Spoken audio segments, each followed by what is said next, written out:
Batman കഥാപാത്രത്തിലൂടെ ലോകമെങ്ങുമുള്ള cinema പ്രേമികളുടെ മനസ്സിൽ ഇടം നേടിയ താരം വാൽ കിൽമർ വിടവാങ്ങി. അവിസ്മരണീയമായ പല കഥാപാത്രങ്ങളെയും സമ്മാനിച്ച ശേഷമാണ് അദ്ദേഹത്തിൻ്റെ വിടവാങ്ങൽ.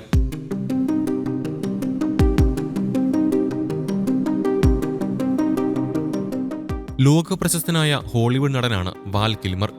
65-ാമത്തെ വയസ്സിലാണ് അദ്ദേഹത്തിൻ്റെ അന്ത്യം.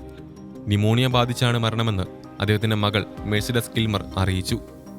ബാറ്റ്മാൻ ഫോറെവർ എന്ന ചിത്രത്തിലെ ബ്രൂസ് വെയ്ൻ എന്ന കഥാപാത്രത്തിലൂടെയും ദി ഡോർസ് എന്ന ചിത്രത്തിലെ ജിം മോറിസൺ എന്ന കഥാപാത്രത്തിലൂടെയും അദ്ദേഹം ലോകശ്രദ്ധ നേടി.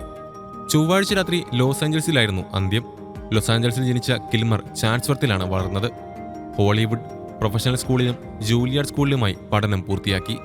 1984-ൽ ടോപ്പ് സീക്രട്ട് എന്ന സ്പൂഫ് ചിത്രത്തിലൂടെ അഭിനയരംഗത്ത് അരങ്ങേറ്റം കുറിച്ചു.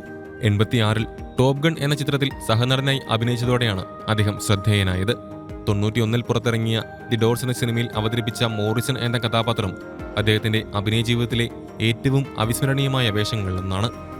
90-കളിൽ ഹോളിവുഡിൽ ഏറ്റവും ഉയർന്ന പ്രതിഫലം വാങ്ങുന്ന താരമായിരുന്നു കിൽമർ. 2014-ൽ അദ്ദേഹത്തിന് തൊണ്ടയിൽ ക്യാൻസർ ബാധിച്ചിരുന്നെങ്കിലും രോഗം ഭേദമായിരുന്നതായി മകൾ പറഞ്ഞു. ദി പ്രിൻസ് ഓഫ് ഈജിപ്ത് ഉൾപ്പെടെ നിരവധി ആനിമേറ്റഡ് സിനിമകൾക്കും അദ്ദേഹം ശബ്ദം നൽകിയിട്ടുണ്ട്.